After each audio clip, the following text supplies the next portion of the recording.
दूंगा। अभी पहले सवालों से शुरू हो। तो साहब मेरा एक सवाल है आपसे कि तीन बड़े राजनीतिक घराने, एक आप है, एक चौधरी बंसीलाल का परिवार है और एक चौधरी भजनलाल का परिवार। दोनों राष्ट्रीय पार्टियों ने तो चुनाव लड़ने वाले परिवार थे और जीतने वाले परिवार भी थे, तीनों को टिकट नहीं दिए। इस पर आपकी क्या प्रतिक्रिया है? देखिए, ये कोई पारिवारिक दृष्टि से टिकट ना देना या टिकट देना, मैं इसको नहीं मानता। अब आप वैसे तो चौथा परिवार भी आपको याद करना चाहिए, जो तीन तीन खड़े हैं, वो भी पूर्व प्रधानमंत्री का परिवार है।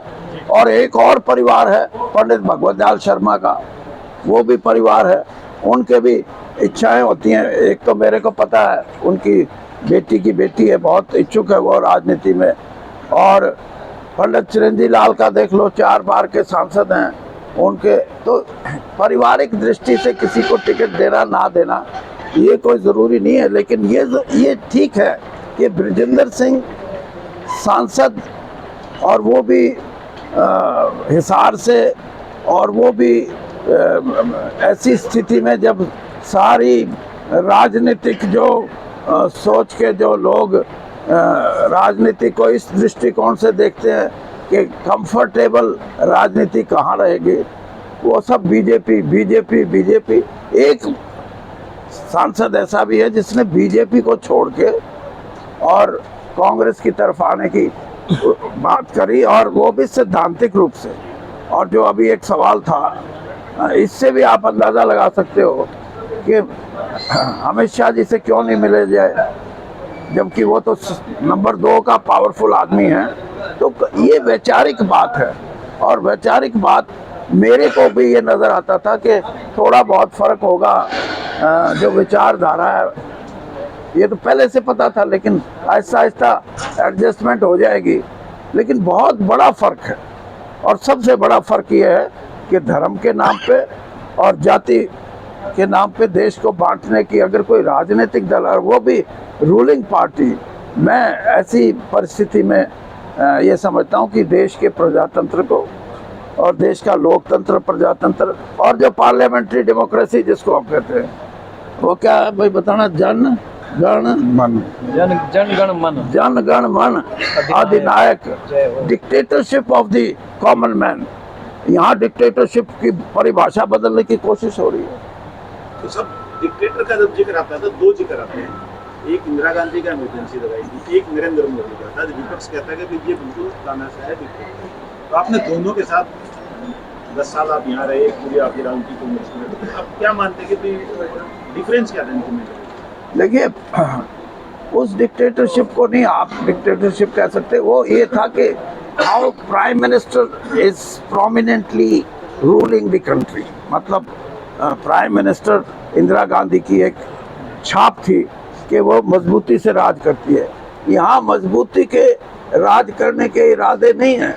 यहाँ तो संविधान को परिभाषित करना और प्रजातंत्र, लोकतंत्र की दिशा दशा कैसी हो, और लोगों के अधिकार, वो सारी चीज़ें कितनी ऐसी हम बात आपको बोल सकते हैं जिससे ये बात झलकती है कि इन चीज़ों को, लोकतंत्र को खतरा संविधान को, ये बेसिक चीज़ें हैं जिससे कि आज़ादी को हम आगे अपनी 140 करोड़ का मुल्क हो, और दुनिया में जिसको हम ये कि largest democracy of the world, तो ये बहुत बड़ी चीज़ है हमारी।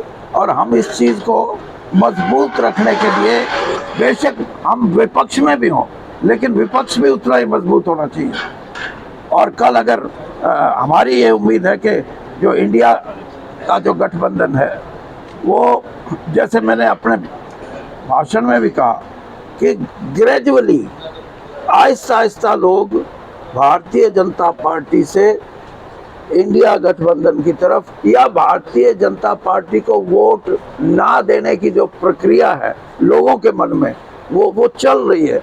वो कितनी स्पीड से चलेगी उतना ही उनको नुकसान होगा। तो सब चुनाव मंगलसूत्र पे लोग वोट डालेंगे, या जिस तरह आपने कहा कि डेमोक्रेसी ही खतरे में और संविधान भी खतरे में, तो लोग मंगलसूत्र या राम मंदिर जाएंगे, या मतलब इस तरफ जाएंगे? जो चलो, आपने एक अच्छा सवाल पूछा, मैं इसके बारे में सोच रहा था। एक गरीब आदमी है, ईमानदारी से बताता हूँ, मंगलसूत्र तो उनकी औरतों के गले में भी होता है, लेकिन टिन का होता है, स्टील भी नहीं, टिन, वो मंगलसूत्र भी है। और ऐसे मंगलसूत्र भी हैं जो चांदी से बने हुए हैं, और ऐसे भी मंगलसूत्र है कि मंगलसूत्र नाम का सूत्र है, लेकिन ये सारी बातें, कोई प्रधानमंत्री जैसा आदमी इन बातों के लिए, ये छोटी बातें हैं, इनका जवाब देना भी मैं समझता हूँ क्या आप, यानी एक चीज को सारे घुमा फिरा के उस चीज को, ये है कि मुसलमान क्या गले में कुछ पहनते नहीं, लेकिन राजनीति में धर्म भी नहीं खत्म है, धर्म की व्याख्या को छोटा बना के प्रस्तुत करना ये किसी राजनेता का काम नहीं, प्रधानमंत्री का तो होना ही नहीं चाहिए। चौधरी साहब, आपने डिक्टेटरशिप की बात की, आपका 50 साल का राजनीतिक अनुभव है, ब्रिजेंद्र जी का 20 साल का ब्यूरोक्रेसी का अनुभव है, आप लोगों को क्या समाधान नजर आता है? जब आप लोगों के पास समाधान हुआ तभी जनता के पास संभव हो सकता है। समाधान यही है, हम दो तो छोड़ के आ गए और ऐसा ऐसा लोग भी सोचेंगे। तो चौधरी साहब, आप कांग्रेस के लिए प्रचार करेंगे, पूरे हरियाणा में करेंगे? नहीं, आप पूछ लो कहाँ टाल करनी है।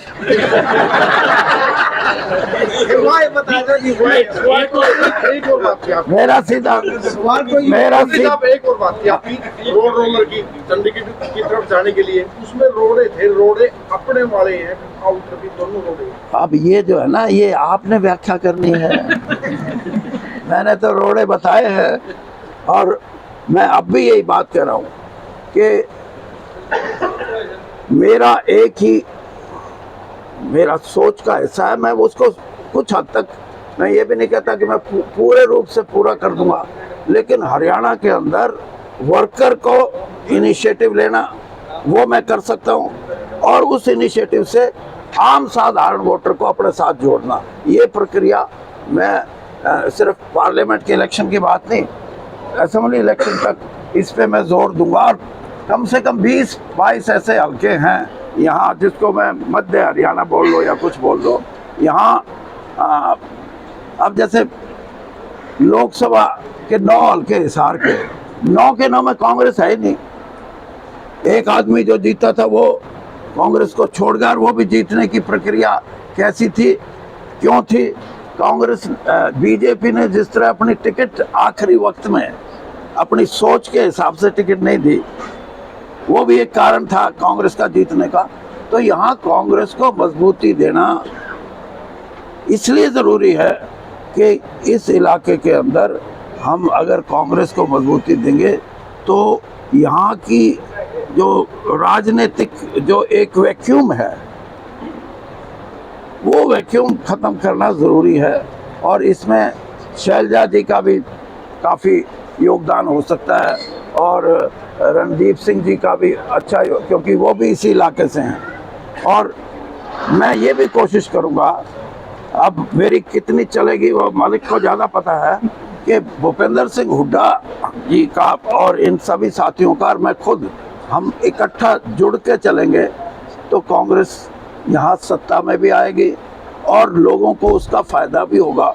क्योंकि लोग अगर कांग्रेस के साथ, वैसे नहीं है आज कोई ये सोचे कि कांग्रेस वैसे ही बड़ी मजबूत हो रही है ना, बीजेपी से लोग नाराज हैं। अब दुखी लोग कांग्रेस की तरफ, हाँ, दुखी तो नहीं, नाराजगी है, और नाराजगी भी इन एफिशिएंट गवर्नमेंट और पार्टी ने तो कभी कोशिश ही नहीं की।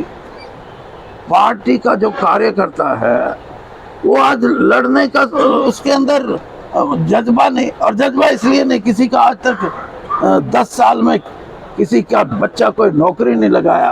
कार्यकर्ता का बच्चे का कार्यकर्ता कोई साधु संत तो है नहीं कि सिर्फ आपकी सेवा में लगा हुआ या परमात्मा हो आप। पॉलिटिकल कार्यकर्ता ये चाहता है कि मेरी पहचान बने सामाजिक रूप से, प्रशासन में मेरे को जाना जाए कि मैं कार्यकर्ता हूँ, और इसके साथ साथ मुझे जिनसे मैं जुड़ाव रखूँ उनसे मैं ये तो कह सकूँ, यार तेरे को थाने से छुटवा के लाया था भाई, मैंने तेरे ट्रांसफ़र कराया था, मैंने तेरी नौकरी में मदद की। इस यानी मैं अपने लिए नहीं कह रहा, आप टोटल बीजेपी के जो हमारे से, हम तो फिर भी बाहरी है, जो अंदरूनी है उनकी हालत ये है, इसलिए कमजोर है। और दूसरी तरफ क्षेत्रीय दल कमजोर हो गए। आज क्षेत्रीय दल का कोई लोगों में ये शौक नहीं है कि हम इनको वोट डाल दें। तो इसलिए कांग्रेस ही एक ऐसा अल्टरनेटिव है जिसको लोग ये समझते हैं कि इनके साथ जुड़ो, राज बदलो और कांग्रेस को सत्ता सौंपो। और कांग्रेस ने भी जो प्रॉमिस किए हैं या आगे असेंबली में जो अपना घोषणा पत्र लेके आएगी, उन चीजों पे भी लोगों की निगाह रहेगी कि तो सब भाजपा में नेता को भी एक कार्यकर्ता के रूप में देखा जाता है, तो आपने ये 10 साल काटे क्यों? बस मैं यही कह रहा हूँ कि ये काटते काटते 10 साल लग गए। चौधरी साहब, आपने नायब सैनी जी को प्रदेश अध्यक्ष रहते हुए पार्टी को मजबूत करने का एक गुरु मंत्र दिया था। क्या वो आपका दिया हुआ गुरु मंत्र अब भी नायब सैनी को काम आएगा? मैं ये कहता हूँ कि मेरी अगर ये पहले ही मान लेते ना, नायब सैनी से पहले वाले मुख्यमंत्री भी मान लेते, तो मेरा यही है जो हम डिस्कस कर रहे हैं कि भाई वर्कर को जान डालो वर्कर में, और फिर वर्कर लोगों को आपको के साथ जोड़ेगा। दोनों काम नहीं हुए, और नहीं हुए इसलिए मैंने मुख्यमंत्री जी जो हमारे क्या नाम खट्टर साहब, उनको कहा, मैंने कहा खट्टर जी 2 चीज़ें हैं मेरे मन में, आप एक चीज़ लोगे तो एक बात है, नहीं लोगे तो कहने लगे क्या? मैंने कहा एक तो चीज़ है आपकी विचारधारा, उसका अगर सिर्फ प्रचार करना है तो तीसरी टर्म आपको नहीं मिलती। और अगर एक साल पहले की बात है, या इस विचारधारा को 1 साल के लिए रख के आप चुनावी विचारधारा में आ जाओ, पॉलिटिकल हो जाए, हाँ, तो तीसरी बार मौका लग सकता है बीजेपी का और आपका। तो मेरे को बात में अच्छा, एक मिनट लेट मी कंप्लीट। ये बात करते करते 2 मिनट के बाद सोच के कहने लगे, ऐसा चौधरी साहब एक बात बताओ। मैंने कहा क्या? कि दोनों इकट्ठी नहीं चल सकती। अब बताओ, मतलब चोपड़ी और दो ऐसे नहीं होता। और वही हुआ।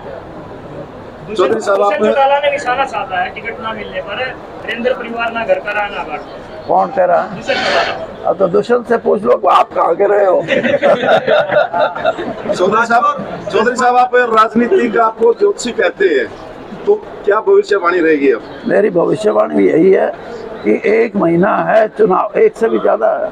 मतलब लास्ट जो है 1 तारीख को है ना, 1 जून को। हाँ, 1 जून तक निराशाजनक स्थिति जिस वोटर के मन में है, वो किस तेजी से अपने कदम बढ़ाता है दूसरी तरफ, वो वोटों की गिनती का और सीटों की गिनती का निर्णायक भूमिका वो अदा करेगा।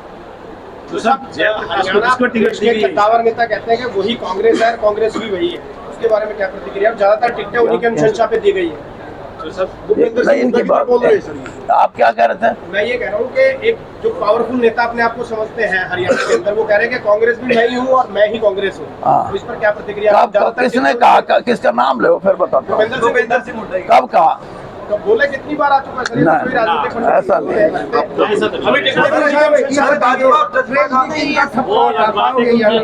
मैंने बता दिया कि